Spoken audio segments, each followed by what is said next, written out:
May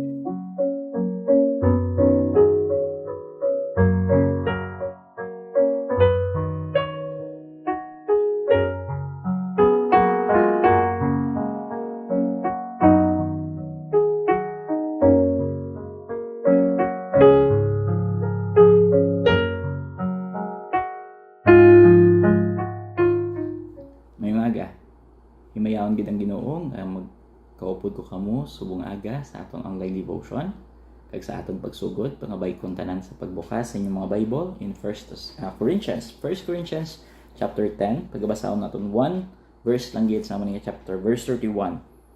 Ang bali sa pulong sa Ginoo, whether therefore you eat or drink or whatsoever you do, do all to the glory of God.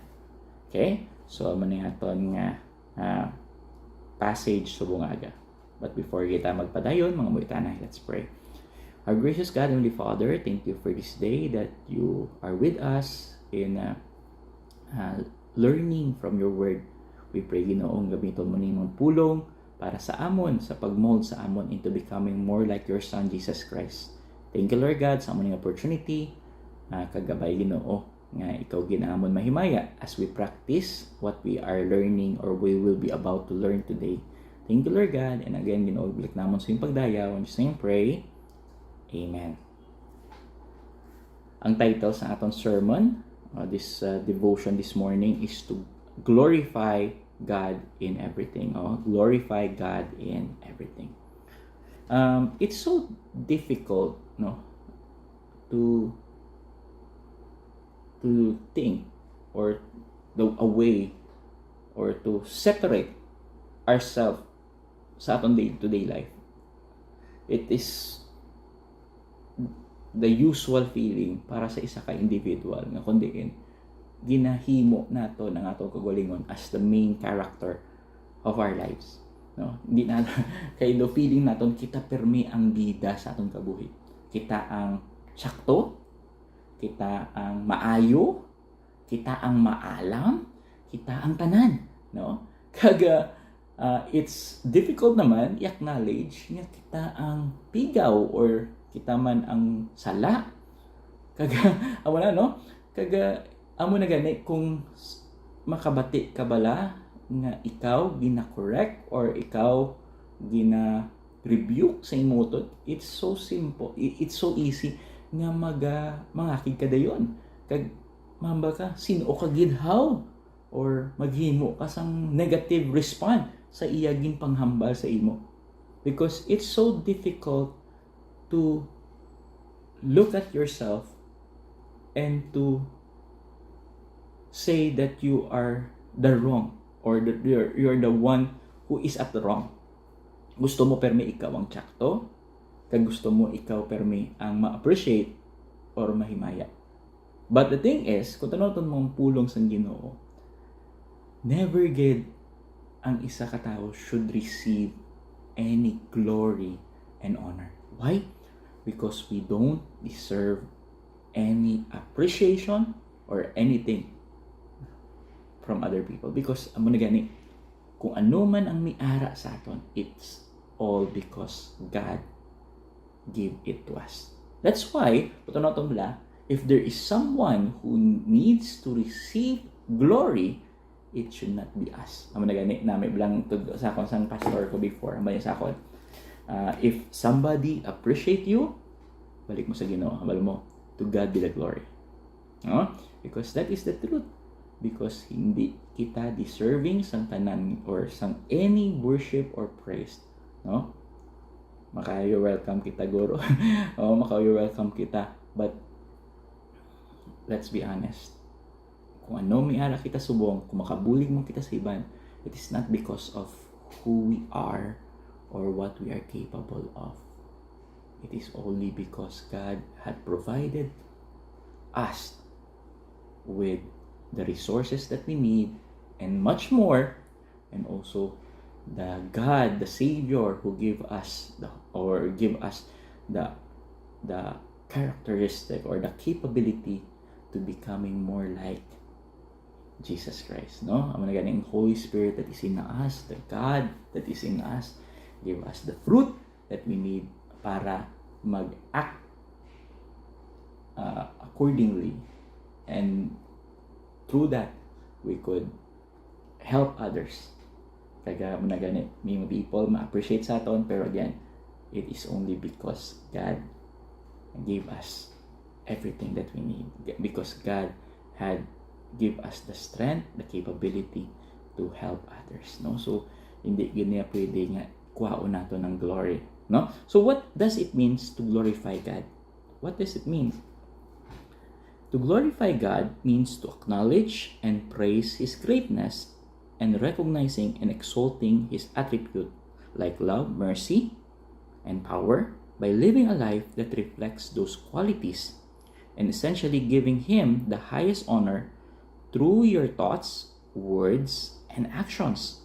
Essentially, it's about making God appear magnificent and worthy of admiration through your behavior.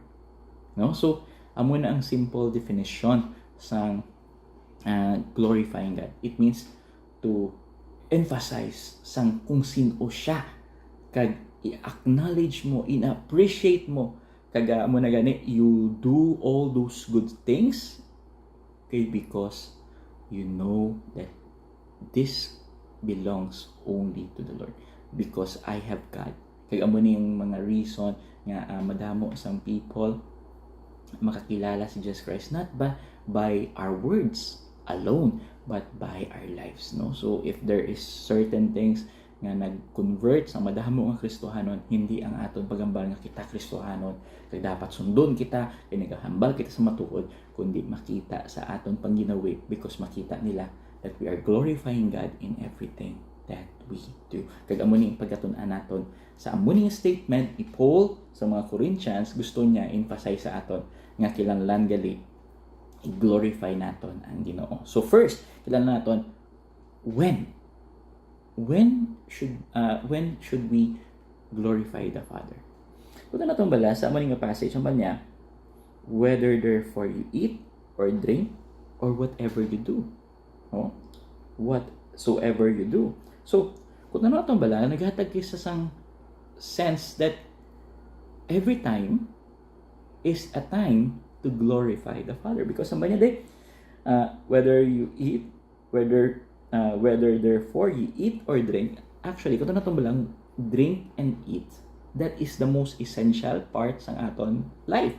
Every day naga-eat, naga-drink kita, kag every day kinahanglan gid na, no? Ginahimo naton. Oh. So in those moment, those time, the most basic things that you are doing should be a time to glorify God. So amo ni ang dapat naton panumdumon, that wherever or whatever we do or whatever time it is, tanaon naton whether it is Sunday, Monday, Tuesday, Wednesday, Thursday, Friday, Saturday, you need to glorify God. No? So it means to worship Him, to give Him honor, to give Him praise. So it means amo lang ni sa mga amo nga time, sa every time, every moment that you live, you are still living on this earth, dapat if you do such thing, I am only doing it because I want to glorify God and magnify His name, so that people will know that I have a wonderful God, and through my life people will acknowledge that, will believe that, will desire that as well, and they will also follow my example. Nga sundon man nila, i-glorify man nila ang Ginoo sa ila kabuhi. So, the simple thought, the simple passage ginahambal naton sa aton, that hindi gali nga sa time lang gid nga maayo ang kahimtangan naton, hindi lang gid sa mga kundiin nga kinahanglan gid naton ng Ginoo nga we try to glorify God, or kung Domingo lang gid sa time ba lang nga nag-worship kita, amo lang ang time nga mag-glorify kita sa Ginoo, or maybe sa time lang gid nga wala sang taho sa palibot naton kay tungod na huya kita, maybe hindi. Tanan nga tion sang aton kabuhi dapat ihatag naton ang paghimaya sa Ginoo. Sa tanan nga opportunity nga makabaton kita, i-glorify naton ang Ginoo. Amo na gani, biskan sa simple eating, sa simple drinking, tanan ini tion sa paghimaya sa Ginoo. No? Kanami bala sang example sa Bible, there is a man named Enoch, no? Aba niya di, the Bible says that he walked with God for 300 years. 300 years. So, what does it mean to walk with God? It means to constantly loving and appreciating Him in his life. So, it means he is being obeying Him, following His command, doing whatever pleases Him. Kag amo ni makahambal ang Bible that this man for 300 years have been worshiping and glorifying God in his lifetime. So that's why even when he was taken, no, basi mag-extend pagiguro to ani, pero taking kuha na siya sang Ginoo ya. There's nothing more to prove. There's nothing more to do. No? He had already shown that he wants to glorify God. I don't know if I could do that. But that is the command. That is what we should do.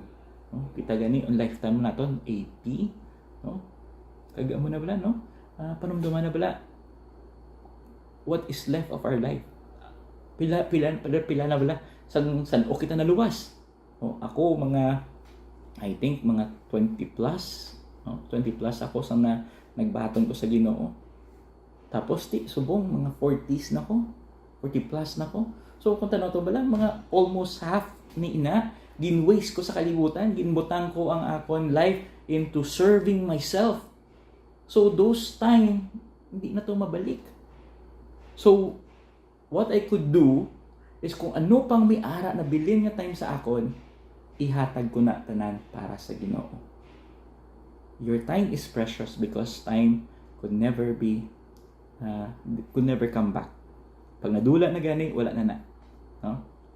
So, kung ano man ang miara pa kita subong, whatever time na miara pa kita subong, how long pa ang time nga miara kita subong, dapat himayaon naton nagyapon ang Ginoo.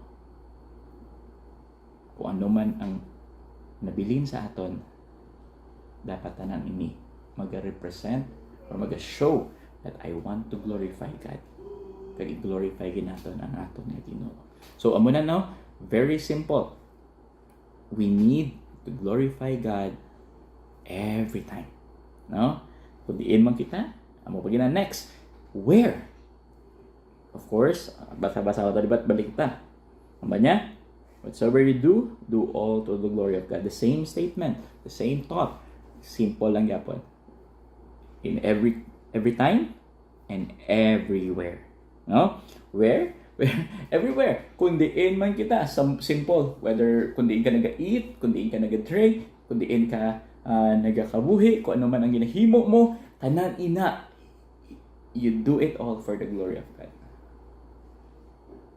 Whether it is in the church, or whether it's at home, whether it's at school, whether it's in an office, no? Sometimes baladaan, may ara kita idea na kundiin Sunday lang para lang gini sa Ginoo. So tag kontion ko para sa Ginoo, pero apart from that day, para nan isa ako.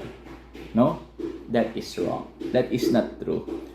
So kung ano man ang ginihimo naton, kung ano man ang sitwasyon naton, kung ano man nagakatabo sa kabuhi naton, dapat tanan himuon naton para sa paghimaya sa Ginoo. No, i-center naton ang aton time para sa Ginoo. Kag kun diin man kita, kung diin man kita subong, kung diin man kita pagadalhon sa Ginoo, padayon kita sa paghimaya sa Ginoo. No? Amo gid ang pinaka-basic. Okay, in Matthew chapter 20 28. Ang ba niya? Go ye therefore and teach all nations, baptizing them in the name of the Father and of the Son and of the Holy Ghost, teaching them to observe all things whatsoever I have commanded you, and lo, I am with you always, even unto the end of the world. No, so basically, ginhambal sang Ginoo that this is a command, go and preach. Amo ni siya ang Great Commission. Basically, ginhambal sang Ginoo sa aton that we need to obey Him in whatsoever we do, in wherever we are, whatever you are doing. Go ye as you go, as you live your life, you please me by obeying me, by following me, by living my life that you should be following, no? So amo na ang pinaka-basic diri. So as a Christian, hindi lang gali nga kada Domingo kita magatry sa pag-glorify sa Ginoo. Dapat everyday sa aton kabuhi kailangan naton i-glorify ang Ginoo. Hindi lang kada tion nga comfortable kita, tion nga maayo ang kaintangan naton, or kung ano man ang maayo sa aton, amo lang naton i-glorify ang Ginoo. Kung may nabaton kita something, dapat biskan ano nga sitwasyon, sa ano man circumstansya, kung ano nga tion, kung ano man nga lugar, dapat himayaon naton ang Ginoo. No? Amo na gani, if you are doing something sa kabuhi mo, has this, is God being glorified in whatever I am doing? If that is not the case, then pangayo patawad sa Ginoo. Kaghimua ang ting sa nga ginahimo mo para himayaon ng Ginoo. No? Hindi nga i-try naton i-fit ang aton ting sa ginahimo. Ay, basi manalipay man ang Ginoo sa ginahimo ko That is wrong. I remember sa una, no, may isa kayang people, hambal niya, Pastor, may ginapaluyag ako, galing unbeliever, amo na gani, gusto ko dalon sa simbahan para makabati isang kaluwasan. Kanami man tani, positive nga makabati siya sa pulo sa Ginoo. But the wrong reason, wrong reason, kay gusto niya nga pwede na maging eligible ang amo nga person nga paluyagan niya, no? Because through that hindi siya nag-disobey sa Ginoo, and that is wrong. So totod sa Ginoo, amo ni ang simple message naton subong nga aga. Kung ano man ang ginihimo naton, balik kita gyapon. Why am I here? I am here to glorify God. So if I am here to glorify God, then it means kung ano man ang tion nga miara ko, kag kung diin man ako subong, tanan ini should be centered to the Lord and for the Lord. No? Sige, mga miyo kita. Let's pray. Our gracious God, Heavenly Father, we are grateful for the moment and the time, Ginoo, nga naging gather mo kami sa amuning nga devotion. We pray na, Lord God, na gamiton mo ini sa pag-mold sa amon to becoming more like you, so that we could magnify you and glorify you. This is the way, Ginoo, magkabuhi kami, so the way mag-speak kami, the way we live our life, Ginoo, kabay maging pleasing na before you. Kag kung ano man nga tion nga miara kami diri sa duta nga ini, kag kung diin mo man kami pagadalhon pa someday, kabay, Ginoo, makita gid that we are glorifying you, kag gina-magnify ginamon namon name, ang imon name, Ginoo. Kaga ikaw gid ang amon mamimik sa amon attitude, sa amon gawi, kag sa amon life, sa amon mind, kag kung ano man ang miara kami, Ginoo. Salamat ni Ginoo, kag sa liwat ginabalik namon sa imong pagdayaw, kag pagpasalamat. In Jesus' name pray. Amen.